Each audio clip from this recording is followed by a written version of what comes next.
여러분들 반갑습니다. 부동산 공시법을 담당하는 목회수입니다. 지금 현재 여러분들과 같이 각하 사유를 공부를 하고 있어요. 부동산 등기법 제29조에는 각하 사유를 1호부터 11호를 명문으로 딱 정해놨습니다. 그 중에 시험에 출제를 하는 것은 2호입니다. 2호가 사건이 등기할 것이 아닌 경우에요. 이 사건이 등기할 것이 아닌 경우라는 말은 등기 대상이 아닌 겁니다. 우리가 등기법을 공부하면서 이게 등기 대상인지 아닌지는 구별해야 되겠죠. 그죠? 그럼 여기 보면 등기 대상이 아닌 것 이런데 올해 34회도 여기서 출제를 한 거예요. 그러니까 1번에 보니까 등기 능력이 없는 물건이거나 권리 이렇게 내놨죠. 그럼 여기서 물건이라는 말은 동산과 부동산을 이야기하죠. 이 부동산은 토지와 건물을 이야기합니다. 그럼 쉬운 예를 들어보면 비닐하우스나 가설 건축물이나 컨테이너 이런 게 등기가 되냐 안 되냐? 당연히 안 되죠. 그죠? 그럼 올해 시험은 이 권리가 시험에 나왔어요. 여러분들 권리 이래 나오면 자, 소유권, 지상권, 지역권, 전세권, 임차권, 저당권, 권리질권, 채권, 담보권 이런 거는 등기가 되는 거죠. 그럼 등기 안 되는 게 점유권이다, 유치권이다, 동산질권이다, 분묘기지권이다, 특수지역권이다, 토지통행권이다 이런 거는 등기 대상이 아니잖아요. 그래서 올해 시험에 34회에 다음 보기에서 등기 대상이 아닌 거를 찾았어요. 이렇게가 분묘기지권과 토지통행권이 들어갔어요. 분묘기지권과 토지통행권은 등기할 수 없는 거죠. 그죠? 그 다음에 이 문구도 법에 들어가 있었어요. 문제에 법령의 근거가 없는 특약이니까 답이 나와 있잖아요. 특약사항은 양 당사자 간에 얼마든지 맺을 수 있어요. 근데 그거는 법의 근거가 있어야 됩니다. 근거 없으면 안 되죠. 그러면 이제 3번, 4번, 5번 자 이렇게 나오고 6번, 7번, 8번 이렇게 나오는데 과거에는 3, 4, 5번을 시험 문제를 아주 출제를 자주 했어요. 근데 요즘에 너무나 출제를 많이 하다 보니까 수험생들이 많이 알고 있어요. 그러다 보니까 변별력이 없어져 버려서 요즘에는 출제를 잘 안 해요.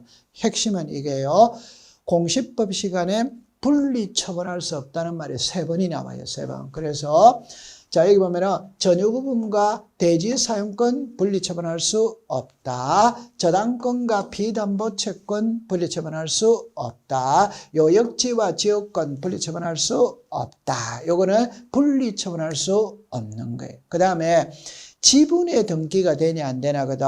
자, 지분만의 소유권 모르는게 안 되죠. 여러분들 이렇게 생각하세요. 만약 갑하고 을하고 각각 1억씩 내어가 2억짜리 집을 지은 거예요. 그러면 2분의 1, 2분의 1 공동명의가 되겠죠. 그죠? 그러면 두 사람이 등기소에 가서 공동명의로 보존 등기하면 아무 문제가 없어요. 그런데 갑이 혼자 가서 2분의 1만 소유권 보존 등기한다. 그거는 안 되죠. 일단 보존 등기는 공동명의로 보존 등기를 하는 겁니다. 자, 그 다음에 여기에 상속, 지분만의 상속 등기는 안 돼요. 여러분들 자식이 3명이라면 아버지가 돌아가셨다면 자식 3명이 상속 등기를 하겠죠. 이때 혼자 가서 하는 거는 안 해줍니다. 세 사람이 같이 가서 등기해야 해주는 거예요. 그 다음에 지분의 용의권이 있죠. 여러분들 자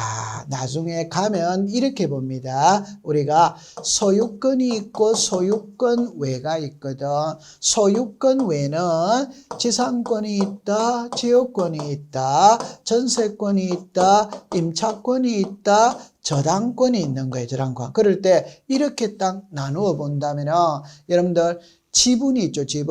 지분에는 용의권은 지분에는 설정하지 않습니다. 여러분들 용의권이라는 거는 부동산을 사용 수익할 수 있는 권리가 용의권입니다. 지분을 사용 수익하는 권리가 아니에요. 그래서 지분에는 용익권을 설정할 수 없다.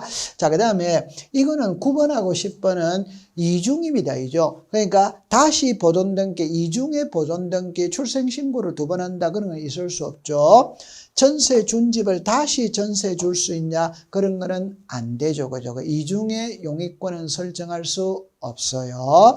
자, 그 다음에 여기에 보니까 여러분들 작년에는 이제 이게 시험에 답으로 나왔는데 자 이렇게 나와 있어요. 동시에 신청하여야 할 등기를 동시에 신청하지 않으면 각하한다. 여러분들 이 등기의 가장 대표적인 거는 소유권 이전 등기와 환매 특약입니다. 자 이렇게 한번 해결해 봅니다. 갑이 있고 을이 있고 이 부동산이 있어요. 자, 이 부동산의 소유자가 갑입니다. 갑이 을에게 매매 이게 소유권 이전이죠. 하면서 도로 사오기로 특약을 맺었다. 이게 환매 특약입니다. 그러면 이 소유권 이전 등기, 환매 특약 등기는 반드시 같이 들어왔을 때만 등기를 해줍니다. 따로 들어오면 등기 안 해줘요. 여러분들 환매라는 것은 물건을 판 사람이 일정 기간이 지나고 난 다음에 도로 사오는 게 환매입니다. 환매. 자, 그 다음에 관공서 또는 법원에 촉탁으로 하여할 등기를 신청을 하면 각하한다. 여러분들 이렇게 한번 볼게요.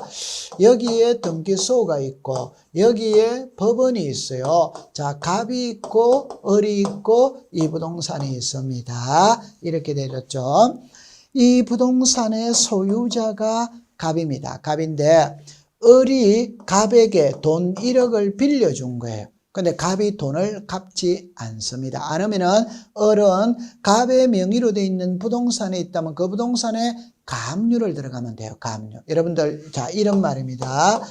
등기부 등본을 발급받아 보니까 가압류라는 표시가 나와 있어요. 그러면 이거는 이 사람은 돈을 빌려주고 돈을 갚지 않은 사람이구나 이렇게 생각하면 되는 거예요. 그러면 이 가압류가 들어왔다는 말은 너 그래도 돈 안 갚을 거가 그 다음 단계는 경매 붙이겠다는 겁니다. 그러니까 돈 갚아라 이 소리예요. 그러면 을은 갑이 돈을 안 갚으니까 가압류랍니다. 그럴 때 여러분들 보세요. 이 을은 가압류를 법원으로 가야 됩니다. 그럼 법원에다가 가압류를 신청하면 법원에서 등기소에 가압류를 촉탁하는 거예요. 그럼 만약 을이 직접 등기소에 가서 가압류를 신청할 수 있냐? 그건 안 되는 겁니다. 이거는 촉탁으로 와야 등기를 해주는 거지 신청으로만 받아주지 않는 거예요. 그렇게 이해두면 돼요. 그 다음에 농지의 전세에 이렇게 나와 있죠. 우리나라는 소작인 제도를 부정합니다. 따라서 농지에는 전세권을 설정할 수가 없어요. 그 다음에 하천에 임차권이 되냐 안 되냐. 여러분들 우리가 하천은 안양천, 도림천, 중량천 이런 거 나오죠. 그죠? 하천은 공공의 성격이 강합니다. 따라서 개인에게는 사용권을 줄 수 없어요. 그래서 하천에는 용익권을 설정할 수가 없습니다. 자, 그 다음에 이제 이거를 이제 어떻게 이해하냐면 이런 겁니다.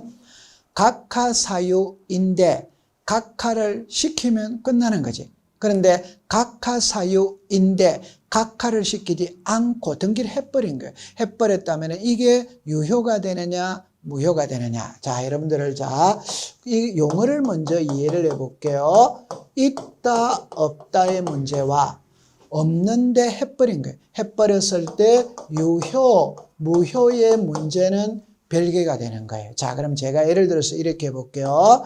제 집이 신도림입니다. 그럼 이게 강남역이 있어요. 그러면 아침에 출근을 할 때, 자, 보세요. 신도림역에서 강남역에 2호선 전철을 타거든.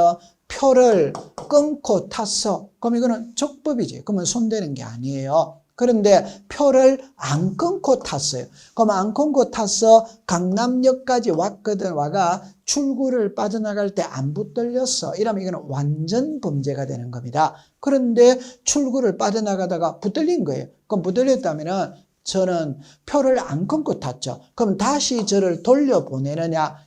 이왕 온 거는 온 것이냐 이 말입니다. 이왕 강남역까지 온 거는 온 것이잖아요. 그러니까 이왕 이루어진 등기는 유효로 하고 범칙금 30배는 별도로 부과하겠다 이 말. 그래서 여러분들 표를 안 끊고 탈 수는 없는 겁니다. 없는데 타버린 거예요. 타버렸다면 실체관계와 일치하면 뭐라고 본다? 유효 이렇게 되는 거예요. 그러면 여기서 이렇게 합니다.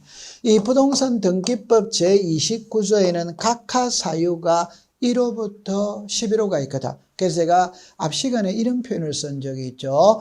등기법에서는 여러 개가 나오면 무조건 2개로 분류를 해라 이렇게 합니다. 그럼 여기도 역시 1호부터 11호가 있다면 이걸 2개로 분류를 하면 이렇게 분류하면 되는 거예요. 그럼 1번은 관할 위반이었죠. 2번은 사건이 등기할 것이 아닌 게였어요. 그러면 3번부터 11호가 있거든. 결론은 이겁니다. 각하 사유 1호, 2호는 설사 등기가 되더라도 무조건 무효입니다. 그럼 무조건 무효라는 게 당연 무효예요. 그럼 여러분들 좀 전에 컨테이너는 등기할 수 없거든. 그런데 컨테이너 등기가 이루어졌죠. 그래도 그건 무효다 이 말이에요. 무효. 그래서 등기 대상이 아닌 것이 등기가 이루어졌다면 무조건 무효입니다. 그럼 당연히 무효이기 때문에 등기관이 직권으로 말소를 하는 거예요. 직권으로 말소해야 되는데 안 하면 말소시켜달라고 이의신청할 수 있다. 그런데 3호부터 11호는 실체관계 여부를 따졌어. 실체관계와 일치하면 유효로 해버리는 거예요. 실체관계와 불일치하면 무효가 되는 겁니다. 자, 여러분들 이 글을 어떻게 이해를 하냐면 이렇게 이해를 해볼게요. 자, 보세요. 이렇게 봅니다. 자, 이 부동산의 소유자가 갑입니다. 그러면 갑하고 을하고 매매를 하면 갑은 매도인입니다. 매도인은 인감증명서를 제출해야 됩니다. 자, 인감증명 제출했어요. 그럼 등기가 이렇게 갔어요. 자, 그런데 갑이 인감증명서를 제출하지 않았어. 그 말은 구호 서류를 제출하지 않았다면 각하해야 됩니다. 해야 되는데 등기관이 등기를 해버린 거예요. 자, 보세요. 인감증명서를 제출해도 을, 안 해도 을이잖아요. 그 말은 등기는 바로 이루어진 거예요. 그럼 이 등기를 무효로 할 필요는 없는 겁니다. 그 말을 다시 말하면 왜 등기를 신청할 때 본인을 직접 오라고 하느냐? 왜 등기를 신청할 때 위임장을 가진 대리인을 오라고 하느냐? 왜 등기를 신청할 때 인감증명서를 제출하고 주민등록등초본을 제출하고 각종의 서류를 제출하느냐? 그거는 사기를 방지하기 위해서 허위부실 위조를 방지하기 위해서 그런 거예요. 근데 등기는 바로 되어버렸잖아요. 그럼 이런 등기는 무효로 할 필요는 없다. 이렇게 정리하면 돼요. 그래서 각하 사유 1호, 2호는 무조건 무효입니다. 그러니까 등기관이 직권으로 말소를 하고 해야 되는데 안 하면 이의 신청할 수 있다. 3호 이하는 실체관계와 일치하면 유효고 불일치하면 무효다. 이렇게 정리해두면 돼요. 자, 그 다음에 이제 등기 완료 후의 절차입니다. 그런데 이거를 이제 어떻게 받아들이냐면 조금 어려워지거든. 자, 보세요. 등기소가 있어요. 등기소가 있어요. 그럼 등기소가 있다면 등기가 끝났어. 끝났다면은 세 군데와 관계가 있어요. 첫 번째, 세무서가 있고, 그 다음에 지적소관청이 있고, 등기 권리자가 있어요. 권리자에다가 등기필 정보입니다. 그러니까 등기소에서 등기가 끝났다면 세무서에 과세 자료를 보내주게 돼 있어요. 등기소에서 등기가 끝났다면 지적소관청에다가 알려줍니다. 등기소에서 등기가 끝났다면 등기 권리자에게 등기필 정보를 작성해서 주는 거예요. 그러면 여러분들 여기에 보면 이런 표현이 나와 있죠. 그죠? 이런 표현이 있죠. 등기필 정보 이렇게가 새로운 권리에 관한 등기를 마쳤을 때 등기필 정보를 작성하여 등기 권리자에게 통지한다 이렇게 나오잖아요. 그럼 여기서 새로운이라는 말이 나오거든.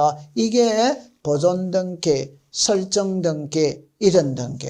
그럼 우리는 앞으로 수많은 등기의 종류를 배우게 되는데 이 새로운 등기는 3개입니다. 보존 등기, 설정 등기, 이런 등기. 그 다음에 권리에 관한 등기죠. 이 권리가 갑구 얼구입니다. 여러분들 표제부는 부동산 표시, 부동산 표시는 사실관계라고 이야기를 해요. 권리관계는 소유권, 전세권, 갑구 얼구입니다. 따라서 여기에 새로운 일이 나오면은 보존, 설정, 이전이죠. 그죠? 그럼 답을 딱 합니다. 보존 등기, 설정 등기, 이전 등기에서는 등기필정보를 작성을 하는 거예요. 나머지 등기는 안 한다 이 말이고. 그럼 여기는 갑구, 얼구에는 등기필정보를 작성한다. 그럼 표제부에는 안 한다 이거를 말하는 거예요. 그럼 이제 밑에 그림을 잠깐 보면은 이렇게 나오잖아요. 우리는 앞으로 자 여기 보세요. 보존 등기, 설정 등기, 이전 등기죠. 그럼 이게 경정 등기, 변경 등기, 말소, 말소회복, 멸실, 변경 이런 것들은 등기표정보를 작성 안 하는 거예요. 그러면 이제 여기서 어렵다고 그랬죠. 자 봅니다. 갑이라는 사람이 새 집을 지었다. 그럼 새 집 짓고 처음으로 하는 등기가 소유권 보존 등기거든. 소유권 보존 등기거든. 소유권 보존은 사람으로 치면 출생신고하는 거예요. 출생신고는 평생에 한 번밖에 없어요. 소유권 보존은 한 번밖에 없는 거예요. 그러면 이제 보세요. 갑의 명의로 보존 등기가 이루어지면 갑에게 등기필 정보를 작성해서 갑에게 주는 거예요. 그러면 갑은 보존 등기를 하고 등기필 정보를 받았습니다. 그럼 이제 갑이 을에게 매매합니다. 이 매매가 소유권 이전 등기죠. 그죠? 그럼 이 소유권 이전 등기 신청할 때 갑은 의무자고 을은 권리자거든.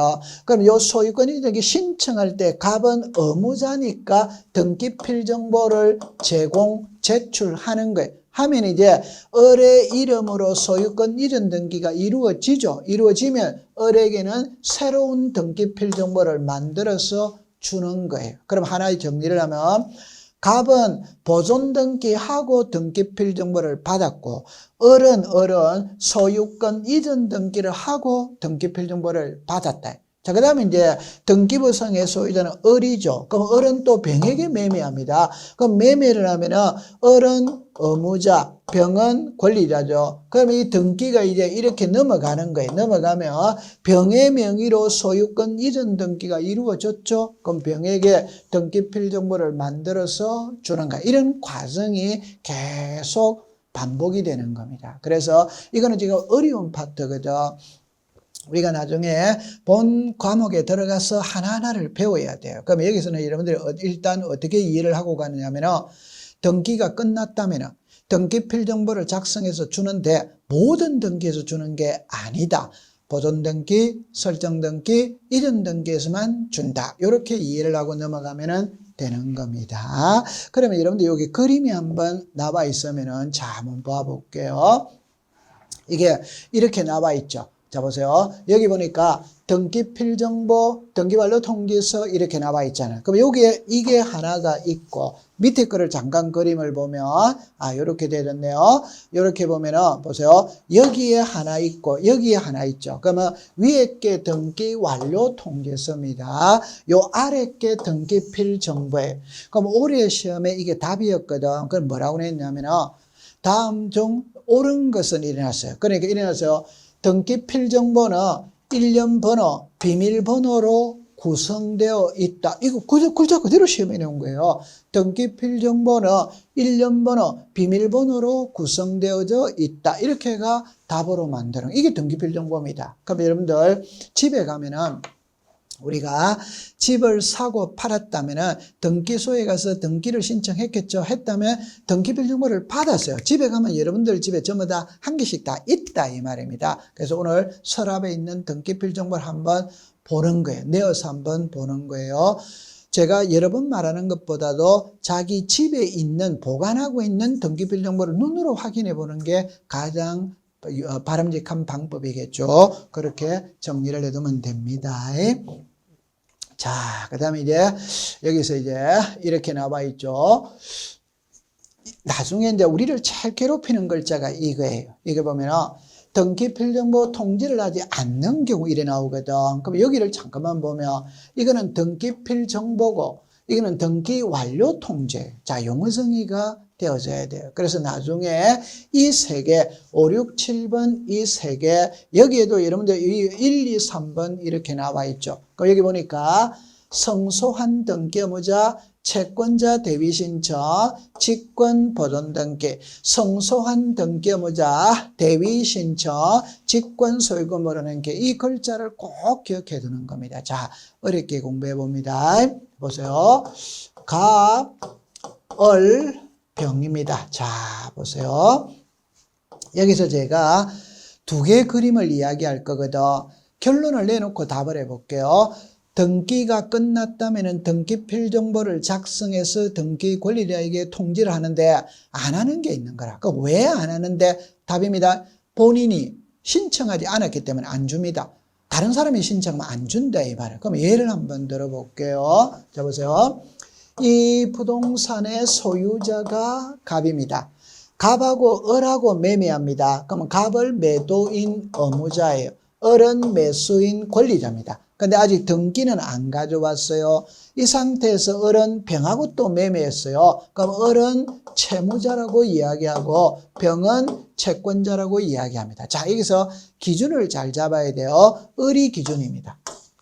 그 말은 갑하고 을하고 매매를 했는데 갑이 매매 대금 받고 집 비워줬는데 을이 등기를 안 받아가는 거예요. 그럼 등기부상의 소유자는 갑이죠. 그러니까 세금은 갑의 이름으로 나온다 이 말이에요. 그러니까 갑이 빨리 받아가라 그래도 안 받아가. 그러면 갑이 소송을 거는 거예요. 그러면 갑이 소송해서 이겼거든. 이게 성소한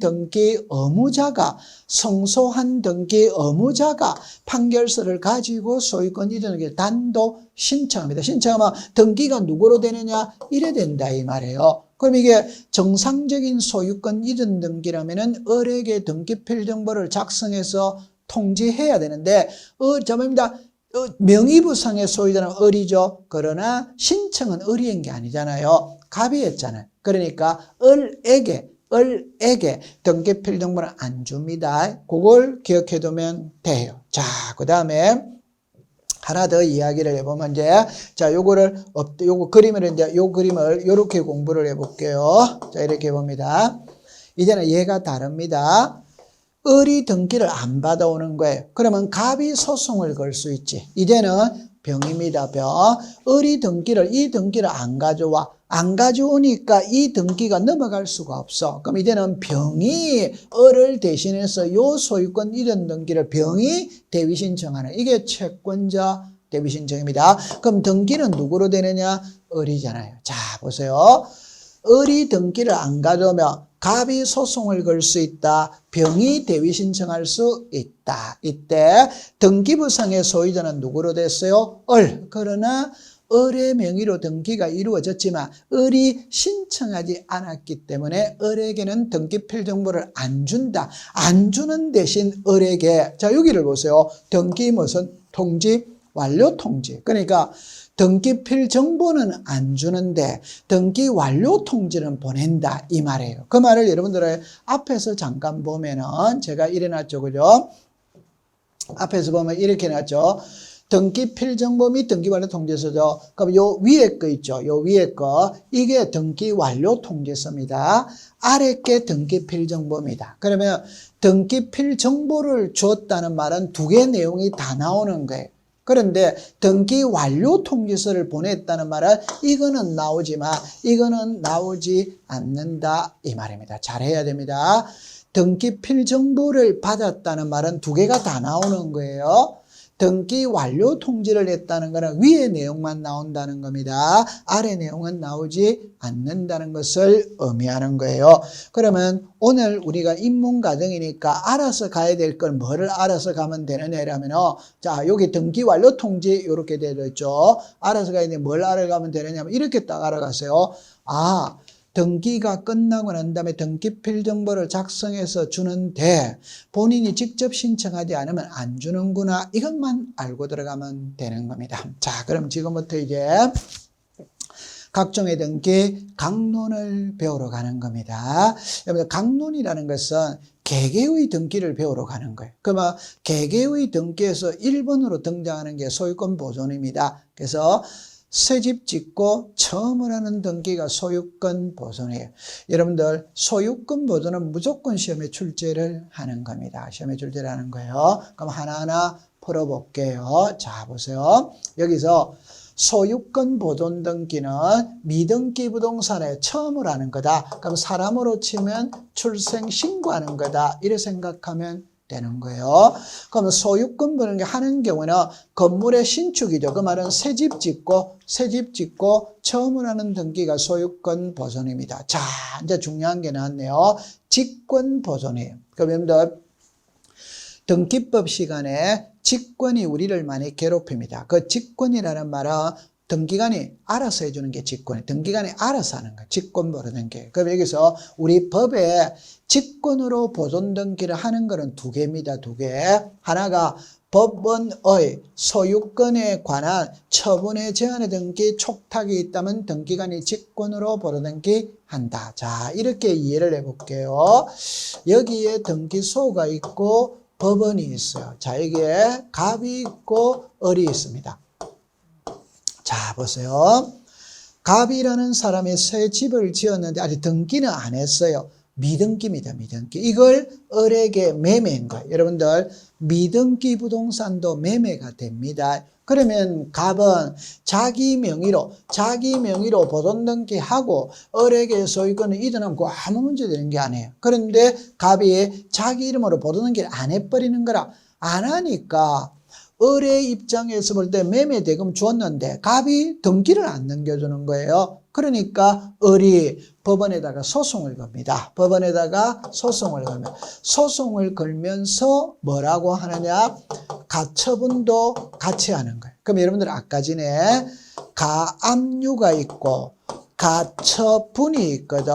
가압류는 돈입니다. 이는 돈 이외입니다. 그러니까 돈 빌려주고 우리가 돈 못 받았을 때 채무자의 재산에 들어가는 게 가압류예요. 그러면 돈 이외의 사유로 채무자에게 들어가는 것은 가처분입니다. 그러니까 돈이냐 돈 아니냐. 이 가처분의 가장 전형적인 예는 소송입니다. 소송. 여러분들 보세요.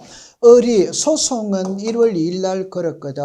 판결서는 4월 1일 날 나왔어요. 그러면 요 사이에 등기부에 아무런 조치를 취해놓지 않으면 등기부는 깨끗하잖아요. 맞죠? 네. 그러면 이걸 갑이 다른 사람한테 팔아먹고 도망가면 끝이다 이 말. 그러니까 을이 소송을 걸 때는 갑이 이 부동산을 다른 사람한테 팔아먹지 못하도록 묶어야 되는 거예요. 그걸 가처분이라고 이야기를 합니다. 그러면 을은 법원에다가 가처분을 신청하면 법원에서 등기소에 가처분을 촉탁한다 이 말. 그러면 등기소 등기관이 이 부동산에 가처분 등기 촉탁이 들어와서 가처분 등기를 하려고 보니까 아직 등기가 안 돼 있는 거예요. 그러면 등기관이 직권으로 보존 등기 해버리고 이번에다가 가처분을 붙인다 이 말. 그러면 이 등기를 말하는 거예요. 이거는 갑의 명의로 등기가 이루어졌지만 갑이 신청을 안 한 거예요. 등기관이 직권. 그러면 이때는 갑에게는 등기 필정보는 주지 않고 등기가 끝났다는 등기 완료 통지서만 보낸다. 이렇게 이해하시면 되는 거예요. 그 다음에 여러분들 여기에 보면 이제 이런 말이 나와 있죠. 자, 보세요. 올해 시험의 답이 이거였어요. 34회 시험의 답이 이거였거든. 공용부분에는 뜻을 정한 규약을 폐지한 경우 공용부분에 체결되는 지체 없이 소유권, 보존 등기. 그러니까 출제위원이 시험에 어떻게 냈냐면 소유권, 보존 등기를 하는데 여기다가 이전 등기를 한다 이래 쓴 거예요. 소유권 이전 등기가 아니라 소유권 보존 등기를 하는 거예요. 자, 이 말이 무슨 말이냐 이러면은 자, 이렇게 되는 겁니다. 어떻게 되냐면 자 보세요. 자, 이렇게 되어졌어요. 그럼 우리가 앞 시간에 뭐를 배웠냐면은 아파트입니다. 아파트는 공용 부분이 있고 전유 부분이 있어요. 전유 부분은 아파트 현관문을 열고 집 안으로 들어가면 전유 부분입니다. 아파트 현관문을 열고 밖으로 나오면 공용 부분이에요. 그럼 이 공용 부분은 또 두 개로 나눠요. 하나가 구조상 공용 부분입니다. 하나는 규약상 공용 부분이에요. 구조상 공용 부분은 복도나 엘리베이터나 계단을 말하는 거예요. 규약상 공용 부분은 아파트 자치 규약으로 정한 거예요. 예를 들어라 노인정, 관리사무소, 헬스장, 독서실을 말하는 거예요. 여러분들 요즘 아파트, 새 아파트는 전부 다 아파트 단지 안에 독서실이나 헬스장이 딸려 있잖아요. 그게 규약상 공용 부분입니다. 이 규약상 공용 부분은 표제부밖에 없지, 표제부. 그래서 여러분들 만약에 여기에 101호가 있다. 이게 규약상 공용 부분이에요.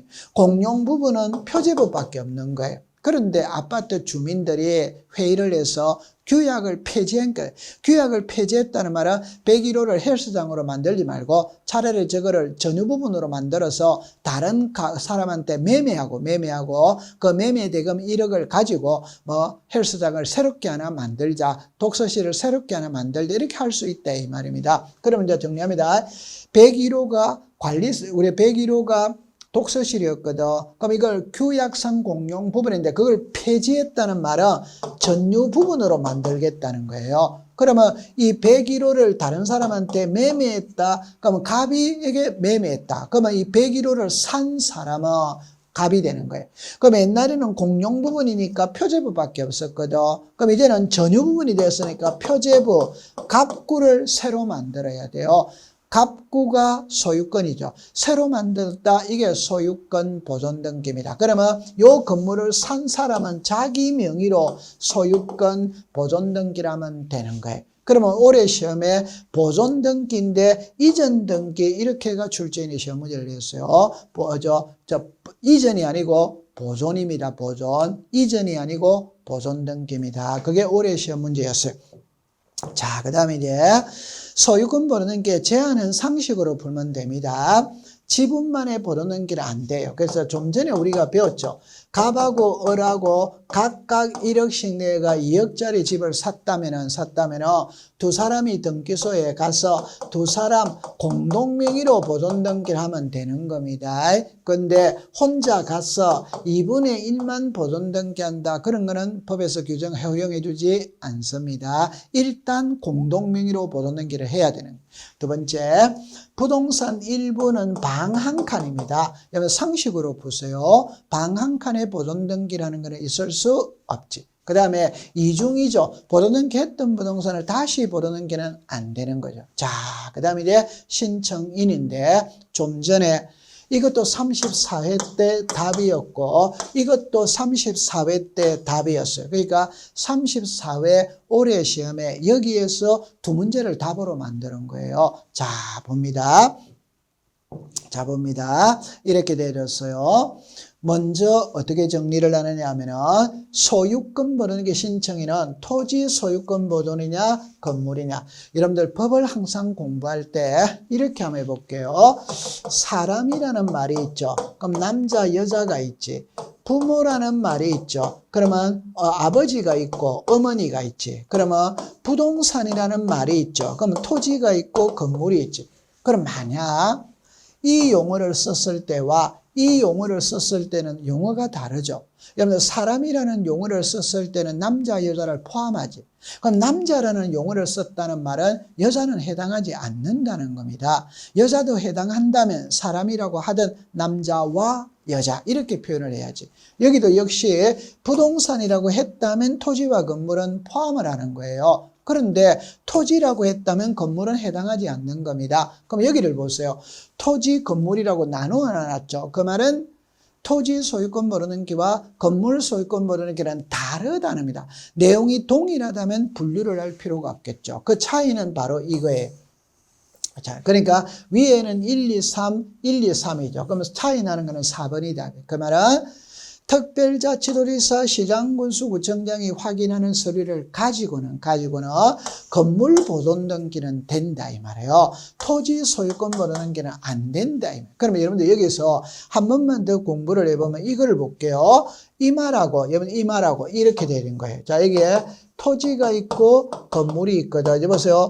자, 특별자치도지사 시장군수구청장이죠. 그럼 여기는 국가예요. 그럼 결론만 딱 짓습니다. 토지에 대한 소유권 보존 등기를 하려면 국가가 확인하는 서류를 가지고 가야 됩니다. 지방자치단체가 확인하는 서류를 가져가면 안 돼요. 여러분들 보세요. 지방세, 국세, 지방직 공무원, 국가직 공무원 글자가 당연히 다른 겁니다. 그래서 토지의 첫 출발은 개인으로부터 하는 게 아니에요. 국가로부터 합니다. 그래서 주인 없는 땅, 무주의 부동산은 국유의 소유를 한다. 이렇게 되는 거예요. 그런데 건물은 있잖아요. 지방자치단체. 여러분들 봅니다. 건물에 대한 보존 등기를 하려면 건축 허가가 나와야 돼요. 준공 허가가 나와야 돼요. 이 건축 허가, 준공 허가는 지방자치단체가 내어주는 거잖아요. 따라서 지방자치단체가 확인하는 서류를 가지고는 건물 보존 등기는 할 수 있으나 토지 보존 등기는 할 수 없다. 이렇게 정리하면 돼요. 올해 시험에 이게 정답으로 출제를 했어요. 자, 그 다음에 여러분들 이거는 이제 작년도 기출문제 답이었어요. 자, 그런데 여기 보면은 소유권 보존 등기는 등기 원인과 연월일을 기록하지 않는다. 그럼 아까 전에 이렇게 볼게요. 등기 원인이 있고 등기 원인 일자가 있고 등기 원인 정보가 있다고요. 정보. 그럼 여기를 보세요. 자, 이 등기 원인이거든. 등기 원인은 등기가 있게 된 원인. 그럼 등기가가 바로 이겁니다. 그럼 보세요. 소유권 이전 등기가 있게 된 원인은 상속이다 이 말이에요. 소유권 이전 등기가 있게 된 원인은 수용이다 이 말이에요. 소유권 이전 등기가 되는 유정이다 이런 말이에요. 됐죠? 그러면 여기서 요 상속이다, 수용이다, 유정이다, 매매다 이게 등기 원인이에요. 그럼 여기에 날짜가 나와 있죠. 이게 등기 원인 일자입니다. 그러면 여기서 요 상속의 1월 2일은 우리 흔히 말할 때 아버지의 사망한 날짜를 쓰는 거예요. 수용의 2월 1일은 수용의 개시일을 쓰는 거예요. 유정의 3월 1일은 유정자가 사망한 날을 쓰는 겁니다. 매매의 4월 1일은 계약 체결일자를 쓰는 거예요. 그럼 제가 하고 싶은 말의 결론은 1번. 요 1번이 소유권 보존이죠. 그럼 요 칸은 비어있죠. 요 칸은 비어있잖아요. 그러니까 제가 하고 싶은 말, 등기 원인은 2번부터 쓰는 거예요. 1번은 소유권 보존은 미등기 부동산에 처음으로 하는 거거든. 백지 상태에서 출발을 합니다. 따라서 처음에서 무에서 유가 창조가 되잖아요. 처음은 백지 상태에서부터 출발하기 때문에 소유권 보존 등기는 등기 원인 일자를 기재하지 않는다. 그걸 꼭 기억해 두면 돼요. 그래서 33회 때는 여기 시험 문제 답이었고 34회 때는 이게 답. 아까 규약성 공용부분 폐지 취득한 자는 소유권 보존 등기한다. 그게 두 문제가 나온 거예요. 자, 그 다음에 이제 신탁 등기인데 여러분들이 신탁 등기는 해마다 출제를 하는데 올해 34회 때는 출제를 안 했어요. 해마다 출제하는 거거든. 그럼 이렇게 생각하세요. 옛날에 신탁은행이라는 게 있어요. 그 신탁은행은 돈을 맡기는 겁니다. 근데 우리는 돈이 아니고 부동산이죠. 부동산을 맡기는 게 신탁 등기를 하는 거예요. 그러면 여기서 이제 이렇게 정리를 한번 해볼게요. 자, 자, 이렇게 내렸어요. 제가 먼저, 자, 여기 등기부입니다. 호칭 정리를 해볼게요. 갑을 위탁자, 을을 수탁자, 병을 수익자 이러나. 그럼 여기서 갑입니다. 요 갑이죠. 갑. 그러면 갑하고 병하고는 부자지간이에요. 부자지간. 아버지고 자식입니다. 아버지가 살아생전에 많은 재산을 모았어. 이걸 자식한테 물려주려고 그러니까 이 자식이 신통치 못해요. 재산 물려주면 그 즉시 정선 카지노에 가서 6개월 안에 재산을 다 날려버릴 것 같아요. 그러니까 아버지가 을에게 재산을 맡기면서 그에 따르는 수익금은 병에게 줘라. 이게 된다. 그러면 갑이 을에게 재산을 맡기는 게 소유권 이전입니다. 맡기면서 수익금은 병에게 주라. 맡겨준다는 표시를 하는 거예요. 그게 신탁 등기예요. 그럼 이 그림을 보세요. 갑이 을에게 소유권을 이전합니다. 하면서 신탁 등기를 한다. 요게 이제 지금 두 개가 되는. 자, 여기서 어마어마하게 중요합니다. 이거는 소유권 이전이고 이거는 신탁입니다. 등기가 두 개입니다. 두 개인데 일이 가보니까 번호는 한 개밖에 없어요. 자, 여기서 이제 중요한 게 뭐냐면 우리나라 등기는 1건 1신청서 주의입니다. 하나 등기 신청할 때마다 신청서도 하나씩 들어가야 돼요. 그런데 소유권 이전과 신탁은 등기는 두 개단 말이에요. 등기는 두 개인데 번호는 한 개밖에 부여를 못 받아요. 번호는 한 개밖에 부여를 못 받아요. 그러니까 신청서는 한 장만 들어간다. 이게 어마어마하게 중요한 거예요. 그럼 여러분들 여기서 잠깐만 한번 본다면은, 자, 여기 보세요. 이렇게 나눠 있잖아요. 그죠? 여기서 요 위에 있네요. 그죠? 이래죠. 1건의 신청 정보로 일괄하여 신청한다. 이렇게 나오죠. 그러면 정리를 할 때 이거는 소유권 이전 등기, 이거는 신탁입니다. 등기는 두 개입니다. 그러나 신청서는 하나입니다. 하나. 순위번호도 하나입니다. 여러분들 등기는 할 때마다 1, 2, 3, 4 이 번호를 주는 거예요. 번호를 주는데 소유권 이전과 신탁에서는 신청서가 하나, 순위번호도 하나. 그래서 한 개의 신청서를 가지고 일괄 같이 신청한다. 이렇게 정리하면 돼요. 그죠? 그 다음에 여기 보니까 이런 말 있죠. 신탁 원부라는 말이 나오죠. 이 신탁 원부가 있잖아요. 그럼 좀 전에 제가 갑을 위탁자, 을을 수탁자, 병을 수익자 이렇게 놨죠. 그러면 이제 여러분들 재산을 맡길 때는 위탁자가 누구, 수탁자가 누구, 수익자가 누구, 어떤 재산을 어떻게 맡겼고 맡기는 기간은 몇 년으로 하고 수익금의 배분은 어떻게 하고 이런 재산을 맡길 때는 많은 약속들이 있습니다. 그걸 등기부에 다 써야 돼요. 그럼 등기부에 다 쓰면 등기부가 너무 복잡해지는 거예요. 그래서 별도 장부에다가 기재를 한다. 이게 신탁 원부라고 이야기를 합니다. 그러면 만약 부동산을 한 개 맡기면 신탁 원부는 한 개만 들어가면 돼요. 그런데 부동산을 10개 맡기면 신탁 원부도 10개가 들어간다. 그렇게 이해두면 되는 거예요. 그러면 여기서 여러분들, 자, 이 글자로 일어나 봐 있죠. 등기 실행 일어났잖아요. 하나의 순위번호를 부여한다. 그러면 신청서도 하나, 순위번호도 하나. 그 다음에 여기 보니까 수탁자가 여러 명인 경우에는 합유로 등기한다. 이래나죠. 여러분들 민법에 가면 공유가 있고 합유가 있고 총유가 있거든.